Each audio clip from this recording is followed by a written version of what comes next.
Hello दोस्तों, math booster series की आज दूसरी क्लास है। जिसने पहली नहीं देखी एक बार जाकर देख लेना। और जो भी क्वेश्चन स्क्रीन के ऊपर आते हैं पहले खुद से सोल्व करना, फिर मेरा सॉल्यूशन देखना, ठीक है। Question number 1। आर ने पी को 5 रुपये, 2 रुपये और 1 रुपये के सिक्कों से 100 रुपये का भुगतान किया। भुगतान के लिए कुल उपयोग किए गए सिक्कों की संख्या 40 है। भुगतान में 5 रुपये के सिक्कों की संख्या कितनी है ये बताना है। इसका मतलब 5 और 2 और 1 रुपये के जो सिक्के हमें नहीं पता कितने हैं, तो एक्स वाई जेड मानेंगे। क्लियर। तो 5x plus 2y plus Z is equal to 100, यानी कि 100 रुपये का भुगतान किया टोटल। और सिक्के की संख्या कितनी है, x plus Y plus Z is equal to 40। अब हमें फाइंड करनी है x की वैल्यू, क्योंकि ये पूछना चाह रहा है 5 रुपये के कितने सिक्के हैं, तो 5 रुपये के x सिक्के हैं। तो जब हम दोनों इक्वेशन माइनस करेंगे तो जेड यहाँ से कट जाएगा, यहाँ पे 60 बचेगा और इधर बचेगा 4x प्लस वाई। और इधर आ जाएगा आपका 60 माइनस वाई डिवाइड बाय 4, क्योंकि 4x है ना, तो x से 4 इधर चला जाएगा। x की वैल्यू आएगी 15 माइनस वाई बाय 4। अब आपको ऑप्शन चेक करने हैं। ऑप्शन में क्या देखना है, देखो यहाँ पे जो x की वैल्यू है वो क्या हो रही है, माइनस हो रही है। किस में से, 15 में से। यानी कि 15 में से कुछ ना कुछ माइनस हो रहा है, तो जो x की वैल्यू होगी वो 15 से कम होगी। ऑप्शन नंबर डी ही 15 से कम है, ठीक है, बाकी सब 15 से बड़े हैं। तो 13 इसका आंसर हो जाएगा। बाकी ये क्वेश्चन वैल्यू पुटिंग से ही होगा, तो ऑप्शन चेक करके भी आप कर सकते हैं। Question number 2। What least number must be subtracted from 5000 so that the resulting number when divided by 7, 12, 15, the remainder in each case is 6। ये यह कहना चाह रहा है कि 5000 में से छोटे से छोटा नंबर क्या घटाया जाए जिससे वो 7, 12 और 15 से डिवाइड हो जाए और रिमाइंडर कितना बचे, 6 बचे। यानी डिवाइड होने के बाद रिमाइंडर कितना बचे, 6 बचे। तो अब आपको क्या करना है, इनका तीनों का एलसीएम लेना है। इन तीनों का एलसीएम आएगा 15 इंटू 4 इंटू 7, यानी कि 420। तो हमें इसको 5000 के पास ले जाना है। 5000 के पास ले जाने के लिए क्या करेंगे, इसमें एक जीरो और लगा देंगे, 4200 हो जाएगा। फिर 420 जोड़ देंगे, इसलिए जोड़ रहे हैं क्योंकि ये डिविजिबल है। तो ये क्या हो जाएगा, 4620। अब इसमें 420 नहीं जोड़ सकते क्योंकि ये 5000 से ज़्यादा हो जाएगा। अब इसमें आपको बताया गया है कि 6 रिमाइंडर भी बच रहा है, यानी कि ये वही नंबर है जो 5000 से छोटा है और इन तीनों से डिवाइड हो जाता है, ठीक है। लेकिन इसमें 6 और जोड़ेंगे क्योंकि रिमाइंडर भी बचाना है हमें। तो 4 6 2 6। अब आपको चेक करना है कि इसमें कितना और जोड़ूं जो 5000 हो जाए। तो आपको पता है लास्ट में 4 आएगा, जब भी जीरो आएगा तभी 5000 बैठेगा। वैसे जोड़ दो, देखो 7, फिर इधर 3, तो 334 आंसर हो जाएगा। यानी 5000 में से 334 माइनस करेंगे तो वो ये नंबर आ जाएगा, ठीक है। चलो क्वेश्चन नंबर 3। अरुण ने 150 अमरूद 525 में खरीदे और उन्हें 36 प्रति दर्जन की दर से बेचा। अरुण का लाभ या हानि प्रतिशत क्या है ये बताना है। तो इधर हम लिखेंगे सीपी, इधर लिखेंगे क्वांटिटी, इधर लिखेंगे प्राइस। यानी 150 अमरूद उसने 525 रुपये में खरीदे और 12 अमरूद उसने 36 रुपये में बेचे, यानी कि एक अमरूद 3 रुपये में बेचा। तो सेलिंग प्राइस 150 अमरूद का कितना आ जाएगा, 450। यानी 150 अमरूद 450 में बेचे, 75 रुपये का उसको क्या हुआ, नुकसान हुआ। कितने पे हुआ, 525 पे हुआ। इंटू 100 ये आपकी परसेंट आ जाएगी, तो प्रॉफिट तो होगा नहीं। अब क्या करना है, 25 या 75, 25 दूनी 50, 1 और 7, यानी 1/7 जो वैल्यू होगी वो 14.29 की होगी। क्लियर। अब आते हैं नेक्स्ट क्वेश्चन पे। Let x be the smallest 4 digit number such that when it is divided by 5, 6 and 7 it leaves the remainder 2, 3 and 4 respectively. Find the value of k if k is equal to 3x plus 4। देखो x 4 digit का कोई छोटा number है, ठीक है, यानी कि हम पहले 1000 लिख देते हैं, जो कि डिवाइड हो रहा है 5, 6 और 7 से, ठीक है, और अलग अलग रिमाइंडर बच रहे हैं। तो हमें फाइंड करनी है 3x प्लस 4 की वैल्यू। तो जो x की वैल्यू होगी वो लगभग 1000 के आसपास होगी। अब जब इसमें 3x की मल्टीप्लाई होगी, यानी 3 की मल्टीप्लाई होगी, तो आंसर जो होगा वो 3 के आसपास होगा, यानी 3000 के आसपास होगा। तो ए नहीं होगा, सी नहीं होगा, ये तो आपको क्लियर हो गया क्योंकि 3000 के आसपास होगा। अब आपको चेक करना है, जो ये है आंसर, ये के की वैल्यू है, ठीक है, 3x प्लस 4, ठीक है, यही वैल्यू है ना के की। अगर इसमें मैं 4 घटाऊंगा तो ये 3 का मल्टीपल होना चाहिए आंसर। तो 3, 4, 4, 8 आ जाएगा। अब इसको चेक कर लो ये 3 से डिवाइड हो रहा है या नहीं। 4 4 8, 8 8 16, 16 3 19, तो ये नहीं हो रहा, ऑप्शन नंबर डी ही होगा, ठीक है। अब इसको चेक कर लेते हैं, 4 इसमें माइनस करो, 3 1 4 1, ये 6 और 3 9, तो ये हो रहा है। क्लियर। इस तरीके से आपको ऑप्शन एलिमिनेट करने हैं। अगर क्वेश्चन कैलकुलेटिव आता है ना तो इसी तरीके से करना, बाकी ये डायरेक्ट भी हो सकता है, मैं डायरेक्ट बताता हूँ। इन तीनों को क्या लेना है आपको, एलसीएम लेना है। एलसीएम क्या आएगा, 5 6 32, 10।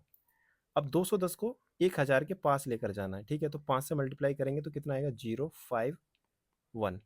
अब इसमें जो रिमाइंडर आ रहा है वो क्या आ रहा है, कॉमन आ रहा है 3, तो 3 माइनस करेंगे, यानी जो अलग अलग रिमाइंडर आ रहा है जो उनका डिफरेंस है वो माइनस करेंगे, यानी कि 3। तो 1047।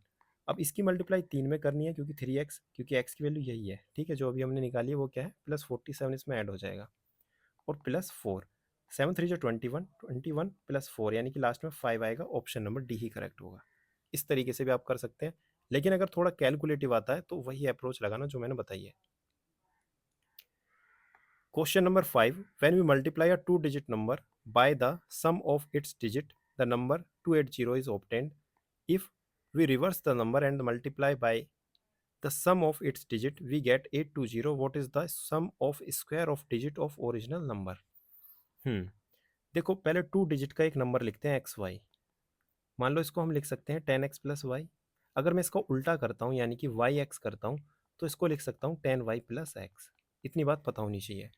अब ये कहना चाह रहा है कि ये जो नंबर है 10x प्लस वाई, इस नंबर में इन दोनों संख्या का अगर जोड़ करके मल्टीप्लाई करते हैं, यानी दोनों संख्या को अगर जोड़ेंगे तो कितना आएगा, 280 आएगा। अगर इसी संख्या को उल्टा करते हैं यानी 10y प्लस एक्स और फिर इन्हीं दोनों संख्या को जोड़ते हैं, यानी संख्या जब दोनों जोड़ोगे, मान लो ये 2 है और ये 3 है और ये 3 और 2 है, सम तो वही आना है 5, तो ये दोनों सेम आएगा, ठीक है, तो 820 आता है। अब आपको ध्यान देना है यहाँ पे कि इसमें ये दोनों कॉमन है, ठीक है, तो कहीं ना कहीं इसमें जो मल्टीप्लीकेशन हो रही है किसी भी नंबर की वो दोनों में कॉमन होगी। आपको यहाँ क्लियर दिख रहा है जीरो, जीरो मतलब कि 10, 10 इन दोनों में कॉमन है। 10 से बड़ा वो नंबर नहीं हो सकता एक्स प्लस वाई, क्योंकि अगर हम 10 में 2 की मल्टीप्लाई करेंगे तो 20 हो जाएगा और 20 नहीं हो सकता क्योंकि एक्स भी सिंगल डिजिट है, वाई भी सिंगल डिजिट है। मान लो 9 9 होता है तो 18 होता है, 20 कभी नहीं होगा। तो इसका मतलब ये समझ में आ गया कि ये क्या है, एक्स प्लस वाई 10 है। एक्स प्लस वाई अगर 10 है, इसको कट कर देते हैं, ये भी कट हो जाएगा, ठीक है, तो यहाँ पे जो 2 है वो क्या हो जाएगा एक्स और वाई क्या हो जाएगा 8, तभी तो 28 होगा। अब यहाँ पे ये y क्या हो जाएगा 8 और ये क्या हो जाएगा 2, जो कि ऊपर अभी मैंने बताया था। तो यहाँ पे क्लियर पता चलेगा x की वैल्यू 2 होगी और y की वैल्यू 8 होगी। हमें यही बताना है कि x का स्क्वायर प्लस y का स्क्वायर क्या है, यानी 2 2 जा 4 प्लस 8 8 जा 64, यानी option number B. Question number 6, the outer and inner radius of hollow spherical vessel are 10.5 centimetre and 7.7 centimetre respectively. If it is made of metal of density 10.3 gram per cube, what is the mass of the sphere in kg rounded to nearest decimal. देखो ये Delhi police में आया हुआ question है, कोई भी question मैंने अपनी तरफ से नहीं लिया, जो भी क्वेश्चन है सारे Delhi police, AW TPO HCM constable, जो भी आप डाउट ग्रुप में भेजते हो वही है, ठीक है। तो इसका सॉल्यूशन देखो किस तरीके से करना है, काफ़ी कैलकुलेटिव क्वेश्चन है, लेकिन मैंने कहा था जो भी कैलकुलेटिव क्वेश्चन आएगा उसको ब्रेक करना है, ठीक है। सबसे पहले आपको पता होना चाहिए फाइंड क्या करना है, मास फाइंड करना है, डेंसिटी गिवन है और डेंसिटी का फॉर्मूला होता है मास अपॉन में वॉल्यूम। यानी कि हमें मास फाइंड करना है तो क्या हो जाएगा, डेंसिटी इनटू वॉल्यूम।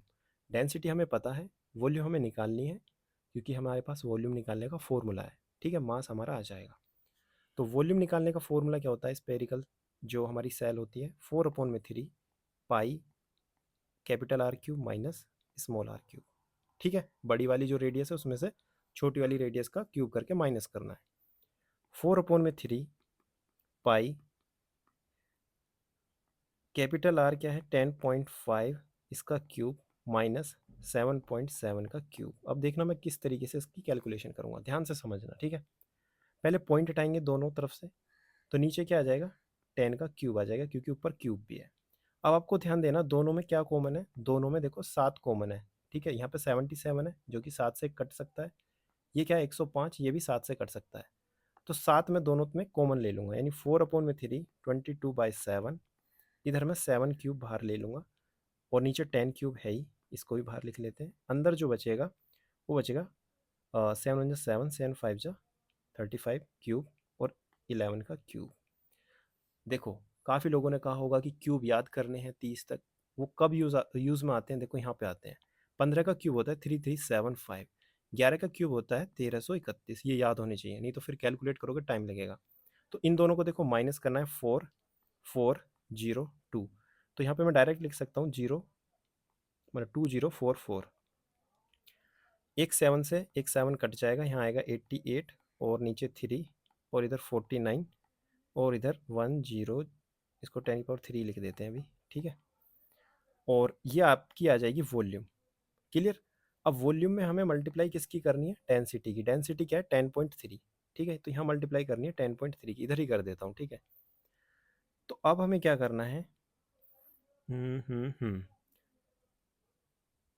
अब क्या करें बताओ, अब हमें क्या करना चाहिए।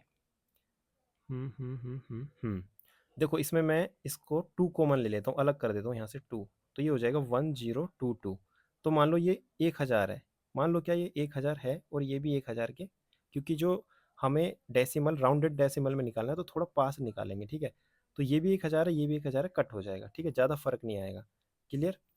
तो 1000 से 1000 कट हो गया, और ये 49 है, और इसको मैं 50 मान लेता हूँ, और फिर इसमें मल्टीप्लाई कर दूंगा 50 की।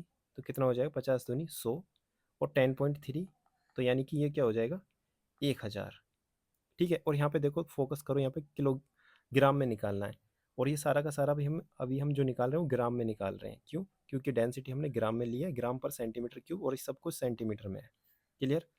अब 88 को 3 से डिवाइड करेंगे, 3 2 जा 6, और 3 9 जा 27.10, यानी 36, ठीक है। तो 29.6 आ रहा है, जो कि लगभग 30 के आसपास है। तो ऑप्शन नंबर डी करेक्ट हो जाएगा, और ये जो 3 जीरो है इनको हम केजी में कन्वर्ट कर देंगे। इस तरीके से आपको करना है। Question number 7, let y be the whole number between 20 and 30। If y is the product of two distinct prime number, then number of value of y is. देखो y क्या है, एक होल नंबर है जो कि 20 से लेके 36 के बीच में है, ठीक है। लेकिन जो y है वो क्या है, प्रोडक्ट है। किसका प्रोडक्ट है, y is equal to a into B, यानी ऐसे दो नंबर जो कि प्राइम नंबर है। a और b क्या है, प्राइम नंबर है, ठीक है, ये आपको ध्यान देना है। और कैसे प्राइम नंबर है, दोनों अलग अलग है, सेम नहीं हो सकते। तो आपको यहाँ पे वैल्यू सेटिस्फाई करनी है ऐसी ए और बी की, जो कि प्राइम नंबर हो और मल्टीप्लाई करने पे 20 और 36 के बीच में आए। क्लियर। तो सबसे पहले मैं छोटा प्राइम नंबर 2 लिखता हूँ।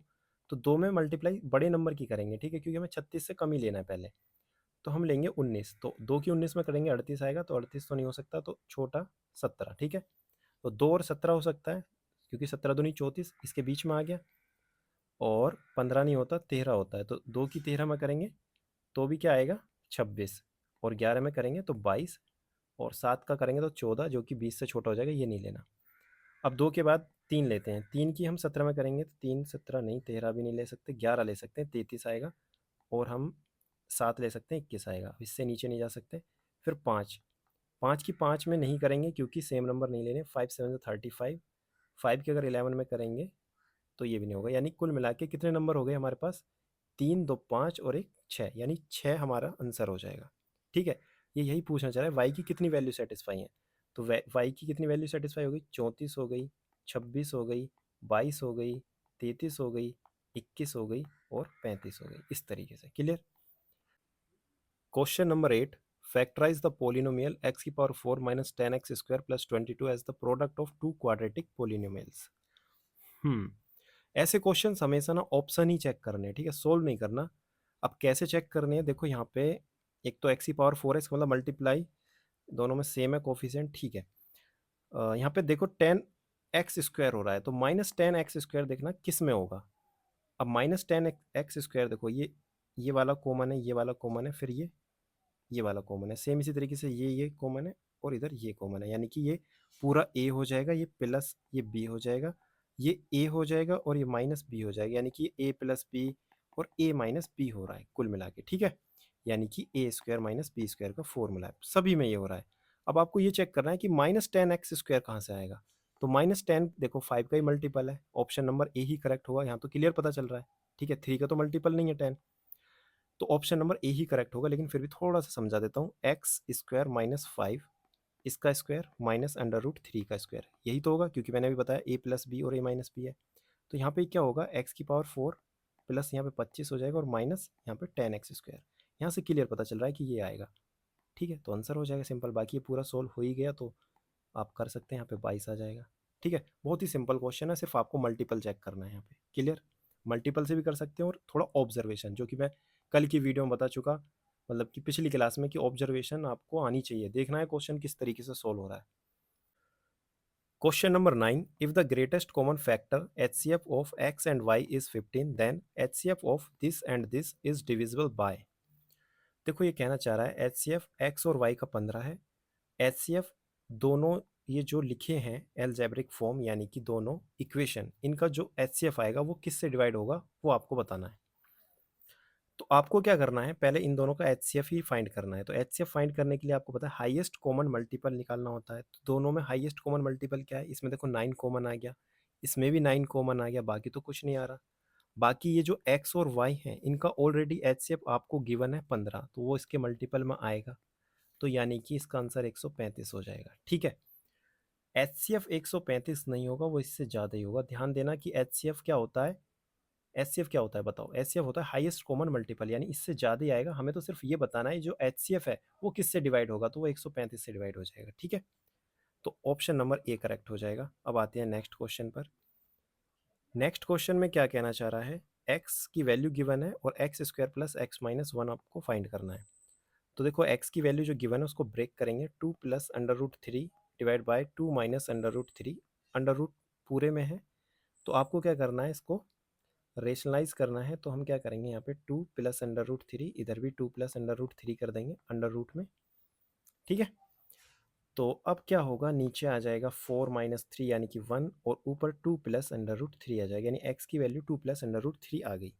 तो आपको समझ में आ गया अंडर रूट थ्री यहाँ पे है, तो ऑप्शन नंबर ये तो होगा नहीं 0। ठीक है, ना ही आपका ऑप्शन नंबर 2 होगा। ठीक है, क्योंकि प्लस हो रहा है, काफ़ी बड़ा नंबर है, प्लस हो रहा है, माइनस करने पे सिर्फ ये जो डिजिट है, ठीक है, नॉर्मल इंटीजर, माइनस करने पे 0 नहीं आ सकता, क्योंकि यहाँ पे अंडर रूट थ्री का यूज़ होगा। ठीक है, स्क्वायर के बाद। अभी देखो आपको समझ में आएगा, एक्स की वैल्यू देखो ये आ गई, एक्स स्क्वायर निकालते हैं, 2 2 जो 4, 4 plus three 7 plus 2 2 4 under root three, ये आ गया एक्स स्क्वायर। एक्स स्क्वायर में एक्स भी ऐड करना है, तो प्लस क्या करेंगे, 2 प्लस थ्री, फिर माइनस 9 करना है। इन दोनों को ऐड करेंगे क्या आएगा, 5 अंडर रूट थ्री। इन दोनों को ऐड करेंगे 9 और माइनस 9 यानी 0। ऑप्शन नंबर डी करेक्ट हो जाएगा। ठीक है, तो सारे क्वेश्चन हो गए। इसी तरीके से देखो मैं क्वेश्चंस लाता रहूँगा, जो भी आपके डाउट ग्रुप में आएंगे उनको मैं सोल्व कराऊंगा। ठीक है, बाकी थैंक यू सो मच। अगर अच्छी लग रही है वीडियो, शेयर करो अपने दोस्तों के साथ। बाकी जो भी न्यू स्टूडेंट है जुड़ना चाहते हैं हमसे, जो भी हमारी रिवीजन और प्रैक्टिस सीरीज को ज्वाइन करना चाहते हैं, वो ज्वाइन कर सकते हैं। ऑलरेडी 28 जुलाई से स्टार्ट हो चुकी है, लेकिन कोई ऐसा स्टूडेंट है जिसका सिलेबस कंप्लीट है, अपना स्कोर बूस्ट करना चाहता है, तो वेलकम है, आ सकता है। ठीक है।